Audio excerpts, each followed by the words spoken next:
Primeira parte, estudo escatológico.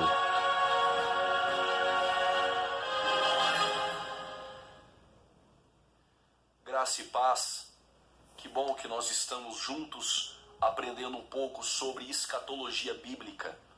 O Espírito Santo irá nos direcionar, desvelar e descortinar aquilo que as Escrituras já nos revelaram, e o Espírito Santo vai nos conduzir nessa videoaula de um assunto um pouco polêmico e às vezes negligenciado dentro das igrejas. Falando acerca da vinda de Cristo, ela é mencionada mais de 300 vezes na Bíblia. Só no Novo Testamento contém 318 referências à volta de Cristo. Em cada 30 versículos fala deste fato. Somente em 4 cartas não é mencionada a volta de Cristo. São elas: Carta aos Gálatas, Filemão, a segunda e terceira epístola de João. A escatologia já era um assunto presente na igreja primitiva. O autor da carta aos Hebreus, no capítulo 6, do versículo de número 5, ele já dizia sobre as virtudes do século futuro. Paulo aos Romanos já tratava acerca da esperança à adoção, a saber, a redenção do nosso corpo. O mesmo apóstolo Paulo, escrevendo a Tito, na epístola do capítulo de número 2, ele vai dizer: aguardando a bem-aventurada esperança e o aparecimento da glória do grande Deus e nosso Senhor Jesus Cristo. João, o apóstolo, chegou a dizer em sua epístola, no capítulo de número 2, filhinhos, é já a última hora. Afinal, escatologia, qual é a definição do termo? O que significa a palavra escatologia? É uma junção de 2 palavras gregas. Deriva-se do grego escatos, que nos traz o sentido de último, e do sufixo logia, que traz o significado de conhecimento, tratado, doutrina. Ou seja, escatologia é a doutrina das últimas coisas. Sendo assim, a escatologia é um estudo doutrinário que trata dos últimos eventos da história bíblica, incluindo o que diz respeito ao fim do mundo, presente e também ao vindouro. Os fatos que estão acontecendo e vão acontecer, devemos saber disso. Fazem parte de um plano divino eterno através dos séculos. E este plano é revelado nas Escrituras. É por isso que a nossa escatologia ela é bíblica. E todas as profecias que nós vamos tratar dentro do âmbito escatológico terá 3 grupos presentes. São eles: Israel, igreja e nações. Em tudo que nós vamos estudar acerca de escatologia, esses 3 grupos estarão presentes. Ai, essa mudança toda tá me deixando sem cabeça. E eu então, amiga, tô com uma enxaqueca.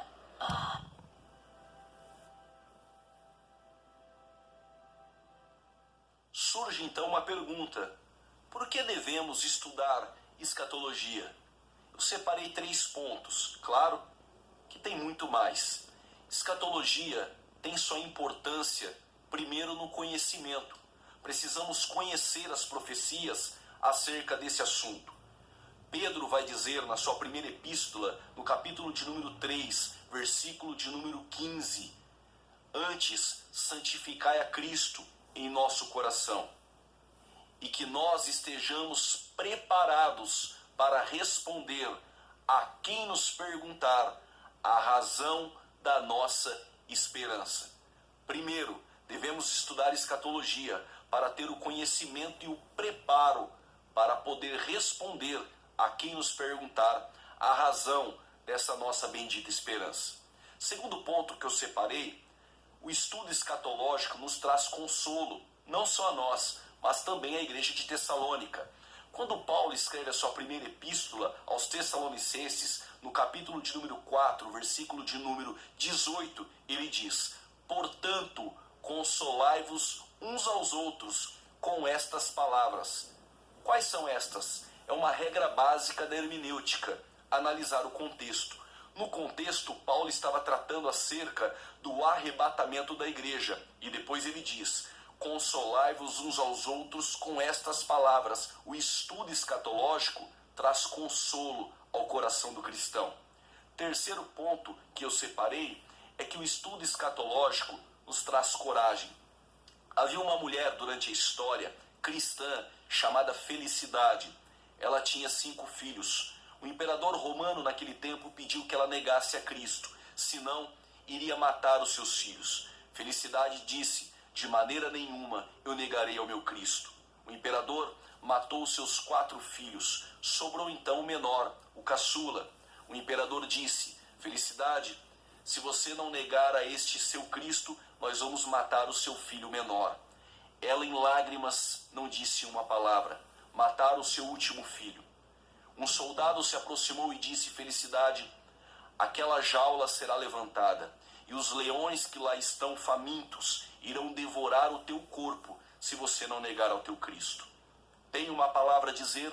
Felicidade deu um passo à frente. O espetáculo patético no Coliseu se colocou de pé. O imperador romano abriu um sorriso dizendo: agora ela nega. Ela olha para o imperador, aponta o dedo em sua face e de longe ela diz: ó imperador humano, sentado em um trono feito por mãos humanas, a palavra que eu tenho não vai a ti, mas aquele que está sentado à destra do Pai em um trono de glória. E ela diz, em gratidão: obrigado, Senhor, por ter me dado 5 filhos dignos de morrer pelo teu amor.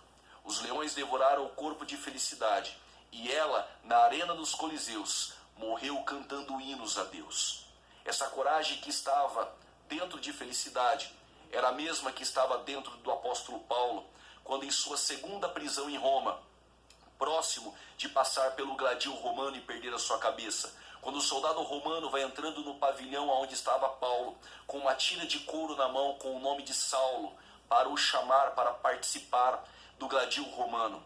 Paulo, neste momento, está escrevendo em um pergaminho com tinteiro a segunda carta a Timóteo. No capítulo de número 4, do versículo de número 8, Paulo diz: desde agora, a coroa da justiça está guardada pelo justo juiz, não só a mim, mas a todos aqueles que amam a sua vinda. O que fez o apóstolo Paulo, Felicidade, o precursor da reforma, João Rus, Policarpo, tantos outros morrerem pelo nome de Cristo, era a convicção e a certeza que a morte um dia foi tragada pela vitória, e que a morte é simplesmente um passaporte para a vitória, e que eles estariam mais próximos do Senhor Jesus com a morte. Que essa coragem, esse estudo escatológico, venha florescer em nosso coração. Guarde isso. O estudo escatológico tem sua importância em 3 pontos. Primeiro, conhecer as profecias bíblicas. Segundo, trazer consolo. E terceiro, aumentar a chama e a coragem dentro do nosso coração para poder enfrentar esse século presente e a qualquer momento estar com o nosso Senhor Jesus Cristo.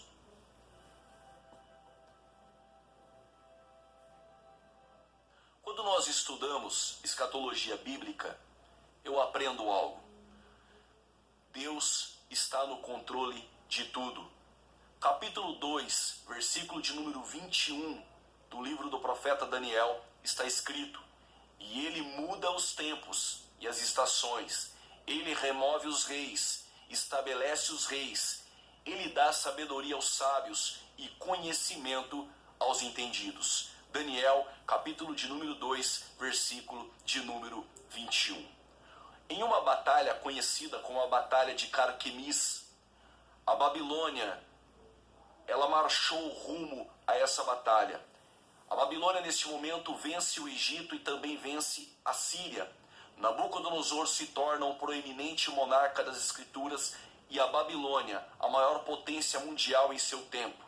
No ano 605 a.C., a Babilônia, com Nabucodonosor, invade Judá. Leva a classe nobre de Judá no ano 605 a.C. Dentro da classe nobre está 4 jovens: Daniel, Misael, Ananias e Azarias. Quando eles chegaram na Babilônia, eles foram levados ao palácio de Nabucodonosor. Trocaram o nome desses jovens, trocaram as vestes desses jovens, trocaram também o alimento desses jovens. O que Nabucodonosor não conseguiu trocar e mudar foi o caráter ilibado de Daniel. E foi em uma noite, dentro do seu quarto, em seu palácio, Nabucodonosor ele teve um sonho. E nesse sonho, ele sonha com uma estátua. Ele não sabia qual era a interpretação, o que esse sonho queria revelar para este monarca. O mesmo convidou todos os astrólogos, magos e adivinhos do seu tempo e pediu para que Arioque dissesse a eles, pedir aos seus deuses que revelasse o sonho de Nabucodonosor e interpretasse o sonho. Para interpretar o sonho e revelar, astrólogo, adivinhos e magos não são capazes. Somente aquele que tem a revelação do Deus de Israel. Quem era esse jovem? Daniel. O mesmo se encontrava orando e ele pede a Deus que revele a ele a interpretação e o que Nabucodonosor havia sonhado. Arioque chama Daniel e o mesmo vai até o palácio. Quando o mesmo se encontra na frente do monarca Nabucodonosor, ele diz: tu sonhaste com uma estátua, aonde a cabeça dela é de ouro. O seu peito e os seus braços são de prata. O seu tórax, ele é de bronze. E a sua perna e os seus pés são de ferro e de barro. A interpretação do sonho era a seguinte: Daniel disse: a cabeça de ouro é o reinado babilônico. A prata são os medo-persas. O bronze é a Grécia de Alexandre o Grande, filho de Filipe o Macedônio. O barro e também o ferro era o reinado romano. Estamos falando agora de 4 reinos. Qual era a interpretação desses reinos e a revelação? É que o reinado inferior ele iria dominar o reinado superior. A prata iria dominar o ouro. O que isso significa? Os medo-persas iriam dominar a Babilônia. Depois, o bronze iria dominar a prata. A Grécia iria dominar os medo-persas. E por fim, o barro, junto com o ferro, que é Roma, iria dominar o bronze, que era a Grécia de Alexandre o Grande. A pergunta que nós devemos fazer: como que Deus está no controle de todas estas nações? Eu te explico. Eu sei que é difícil de entender. Abacuque, no capítulo de número 1, ele também não conseguiu entender.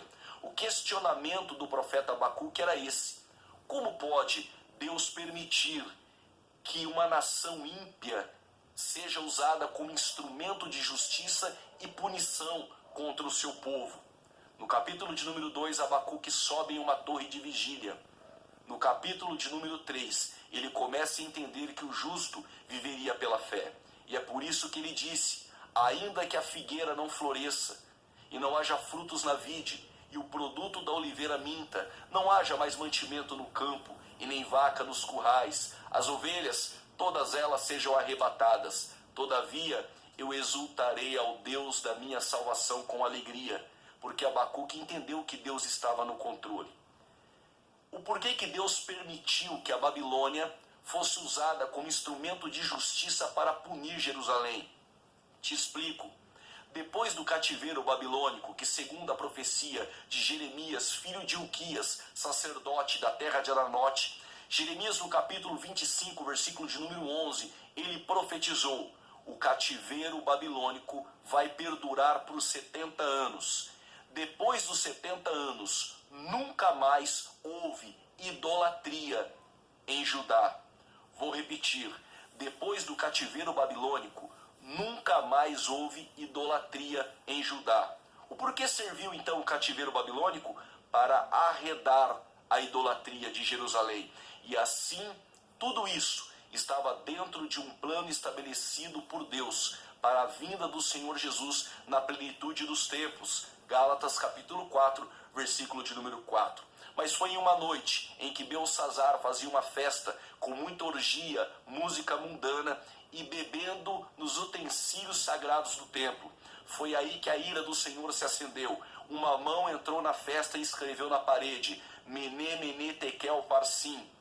Belsazzar ficou perturbado, pediu que chamasse Daniel, aquele que tem a revelação. Daniel disse a ele: o que está escrito nessa parede, a interpretação é essa: o teu reino será dividido.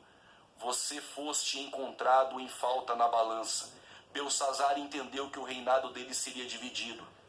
Exatamente aquela noite, daria os 70 anos da profecia de Jeremias. E como o que Deus fala se cumpre e nenhuma das profecias que Deus profetizou caiu por terra, naquela mesma noite, Dário e Ciro, os reis dos medos e dos persas, invadiram a Babilônia, os muros enormes da Babilônia. Eles cortaram o rio Eufrates, entraram dentro da Babilônia, prenderam todos aquela noite, todos eles embriagados. Agora, o reinado de prata, que são os medo-persas, invadindo a Babilônia, se tornaram na maior potência mundial. A pergunta que nós devemos fazer é: no que o reinado dos medo-persas contribuíram para o plano de Deus? A semente de Gênesis 3,15, a semente do Messias, estava na Babilônia. Essa semente precisaria voltar para o centro da vontade de Deus, que era Jerusalém, para nascer em Belém, através de uma virgem chamada Maria. Em Belém, porque havia uma profecia de Miqueias, capítulo de número 5, versículo de número 2. Foi aí que Ciro está sentado no teu trono. Segundo alguns eruditos, o próprio Daniel levou o pergaminho do profeta Isaías e leu para Ciro, dizendo: Ciro, há 150 anos antes de você nascer, já havia uma profecia que falava ao teu respeito, no capítulo de número 45 do profeta Isaías, em que você assinaria o decreto para o povo voltar para a sua terra e reconstruir o templo. Quando Ciro leu o pergaminho do profeta Isaías, ele entendeu que aquela profecia falava exatamente acerca dele. Ele assina o decreto, carimba o edito com o seu anel, e o povo agora vai voltar para Jerusalém, por Zorobabel, para reconstruir o templo, aonde os profetas Ageu e Zacarias profetizaram naquele tempo. O povo agora, depois dos 70 anos, volta para Jerusalém. E a semente do Gênesis 3,15, a semente que pisaria e feriria a cabeça da serpente, que é Satanás, estaria exatamente dentro do plano da vontade de Deus, que era Jerusalém. A pergunta que é feita agora: o reinado de bronze de Alexandre o Grande dominou os medo-persas, que é o reinado de prata. No que Alexandre o Grande contribuiu para a vinda do Senhor Jesus Cristo? Vou te explicar. O reinado agora de bronze de Alexandre o Grande, ele tem como mentor Aristóteles, o filósofo. Aristóteles conseguiu incutir na mente de Alexandre o Grande o seguinte: se você conseguir implantar o helenismo grego, a cultura e a língua grega, em todos os povos que você dominar, será mais fácil destes povos serem servos da Grécia. Alexandre o Grande entendeu isso, e ele fez exatamente como Aristóteles havia dito que ele fizesse. Todos os povos agora, circunvizinhos da Grécia, aprenderam o grego. Alexandre o Grande assim pensava, que ele estava fazendo isso segundo o propósito do seu coração, mas ele estava simplesmente contribuindo diretamente para o plano de Deus. Quando Jesus Cristo ele ressuscita e fica por um período de 40 dias com os discípulos ressurreto, ele sobe a súbito ao céu e ele deixou uma promessa embasada em uma ordem: ficai em Jerusalém, até que do alto sejais revestidos de poder. Depois vocês saem para testemunhar na Judéia, em Samaria e até os confins da terra. Quando eles saíram para pregar na Judéia e em Samaria, para pregar aos confins da terra precisava-se pregar em grego, porque todos conheciam a língua grega. Apóstolo Paulo foi este que pregou em grego, porque Alexandre o Grande contribuiu com o helenismo. Sendo assim, 54 cidades, 32 países e 9 ilhas do Mediterrâneo, a espinha dorsal de Roma, foi abalada pela propagação do evangelho pregado em grego. O reinado de ouro, o reinado de prata e o reinado de bronze contribuíram diretamente para o plano de Deus. Ou seja, Deus está no controle das nações. Tem mais um reinado, o reinado de ferro e de barro, que são as pernas da estátua de Nabucodonosor. Este império é o romano, que veio com Pompeu no ano 63 a 66 a.C.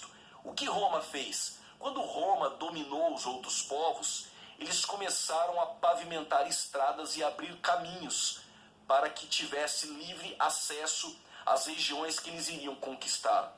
Só que estas estradas pavimentadas serviram para os apóstolos, para os discípulos propagarem o evangelho e saírem para a primeira, segunda e terceira viagem missionária, para a Macedônia, para a Antioquia, para a Bitínia, para a Ásia. Roma preparou o caminho para que os discípulos propagassem o evangelho. Lembrando, o ouro, a Babilônia, a prata, os medo-persas, o bronze, a Grécia de Alexandre o Grande, e o ferro da estátua, junto com o barro, é Roma. Os dedos dessa estátua fala de 10 blocos. Nós vamos tratar disso logo mais, quando nós tratarmos acerca do período tribulacional. Guarde isso.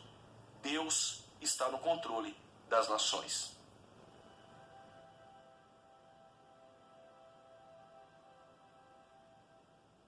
Quando nós estudamos o livro do Apocalipse, nós precisamos entender os métodos de interpretação do livro do Apocalipse.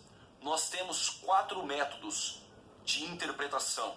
O primeiro deles é o método preterista, o segundo deles é o método historicista, o terceiro idealista e o quarto futurista. Vamos falar um pouco e discorrer acerca de cada método de interpretação. O primeiro deles é o método preterista. O que vem a ser este método?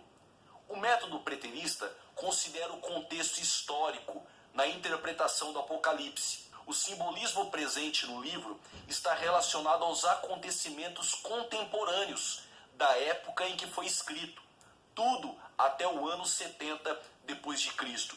Este método entende-se que todo símbolo do livro do Apocalipse já se cumpriu, contemporâneo ao tempo em que foi escrito este livro.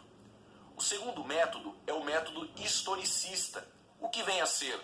As profecias do livro do Apocalipse, para este método, ou outras profecias bíblicas, são interpretadas como se fossem cumprindo ao longo da história. Cada tempo de profecia, ele vem se cumprindo no decorrer da história. Por exemplo, quando nós falamos acerca das 7 igrejas da Ásia, a igreja de Éfeso, ele entende que é a igreja primitiva.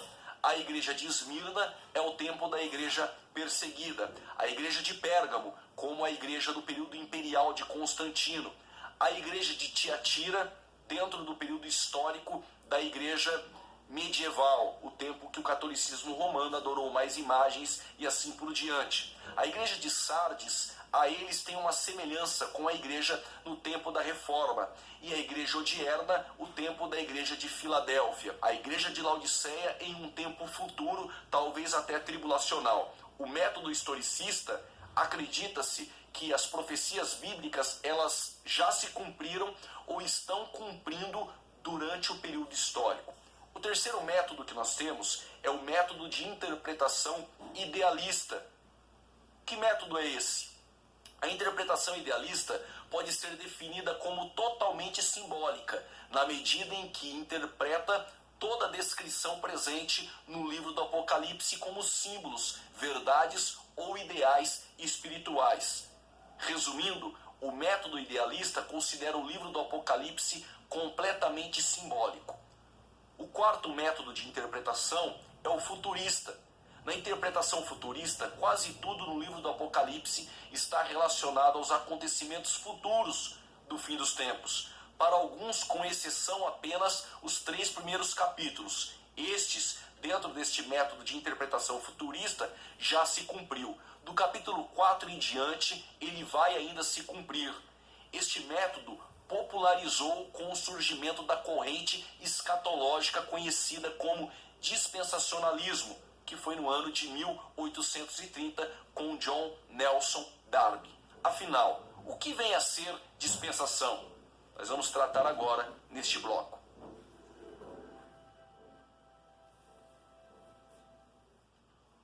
O que vem a ser dispensação? No Novo Testamento em grego, a palavra oikonomia é usada 7 vezes e significa administração, o governo da casa. Segundo o pastor Severino Pedro da Silva, em seu livro Escatologia, uma dispensação é um período em que o homem é experimentado em relação à sua obediência a alguma revelação especial da vontade, tanto permissiva como diretiva de Deus. Uma dispensação é a maneira como Deus trata com o homem durante um determinado período de tempo, eras. Dividindo a história, dentro dessas eras, Deus fez alianças com o homem. Por falar em dispensação, nós conhecemos algumas dispensações. São elas: dispensação da inocência, dispensação da consciência, do governo humano, dispensação patriarcal, conhecida também como dispensação da promessa, dispensação da lei, dispensação da graça e dispensação do período milenar. Vamos entender cada uma delas. A dispensação da inocência fora o tempo da criação de Adão, até o tempo em que Adão pecou. Quando Adão é criado, até o tempo de Adão ser expulso do jardim, este período se chama dispensação da inocência, quando Adão desfrutava sua comunhão para com Deus e o nosso Senhor vinha na viração do dia cultuar com Adão. Quando Adão peca, ele é expulso do jardim. Entra então a segunda dispensação, a dispensação da consciência. Abro um parênteses aqui e houve uma pergunta dentro da sala teológica. Por que Deus não perdoa Satanás e os anjos caídos? A resposta é simples. Os anjos foram criados imateriais e imortais. Logo, quando os mesmos se rebelaram contra Deus na eternidade, para estes não há mais redenção, porque são pecadores imortais. Quando Adão peca, ele é expulso do jardim. Adão, quando foi criado do pó, ele foi criado o corpo mortal, mas a alma de Adão era imortal. Quando Adão peca, se ele fica dentro do jardim e ele usufrui da árvore da vida eterna, logo o mesmo seria como os anjos, um pecador imortal, sem direito à redenção. Mas como Deus nunca foi pego de surpresa, ele expulsa Adão do jardim mortal em seu corpo.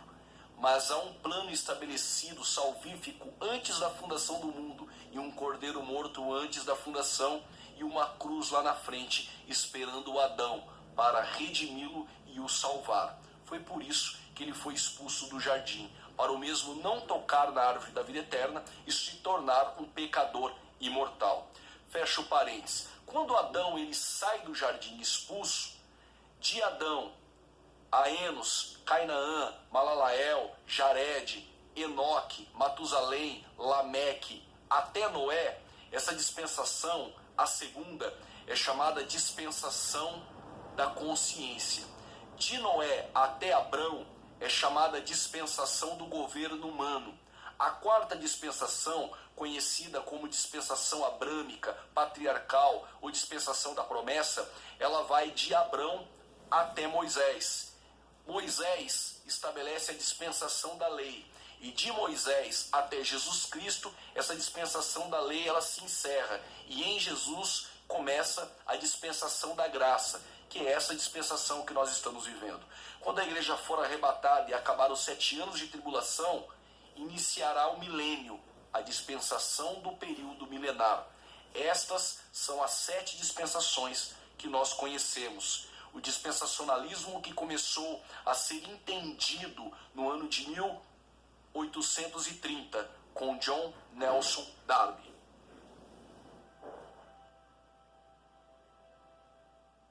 Nós vamos falar agora sobre morte. O que é a morte? A Bíblia tem muito a falar sobre morte, porém, pouco a revelar sobre a vida após a morte. No Antigo Testamento, nós encontramos declarações sobre a brevidade e fragilidade da vida. Jó, em aflição, ele chegou a dizer dessa forma: os meus dias são mais velozes do que a lançadeira do tecelão, e perecem sem esperança. Lembra-te de que a minha vida é como o vento, os meus olhos não tornarão a ver o bem. Jó, capítulo de número 7, do versículo 6 e 7. O salmista também chegou a dizer: porque o homem são seus dias, como a erva, como a flor do campo, assim floresce, pois, passando por ela o vento, logo se vai, e o seu lugar não conhece mais. Salmo 103, do versículo 15 e 16. A morte foi o resultado do pecado de nossos pais. Paulo, quando escreve aos Romanos, no capítulo 5, versículo de número 12, ele diz: portanto, como por um homem entrou o pecado no mundo, e pelo pecado a morte, assim também a morte passou a todos os homens, por isso que todos pecaram. Nas Escrituras encontramos 3 tipos de morte. Vale a pena guardar: morte física, morte espiritual e a segunda morte, que é conhecida como a morte eterna. A morte física e a morte espiritual, estas duas primeiras, são consequências diretas do pecado de Adão, pois todos pecaram. Só que essa última, que é o dano da segunda morte, ou a morte eterna, ela já passa a ser uma opção, pois Deus providenciou um meio pela qual o homem pudesse passar da morte para a vida, como está escrito: na verdade vos digo, que quem ouve a minha palavra e crê naquele que me enviou, tem a vida eterna, e não entrará em condenação, mas passou da morte para a vida. Isso está inserido em João, capítulo de número 5, versículo de número 24. Guarde bem, a morte física e a morte espiritual, todos vamos passar por ela, exceto quando a igreja for arrebatada. Aqueles que não conheceram a morte vão subir para o arrebatamento. Mas já o dano da segunda morte, ela é uma opção, porque Jesus proveu um meio de escapar dela. Para o cristão, a morte, ela determina a sua entrada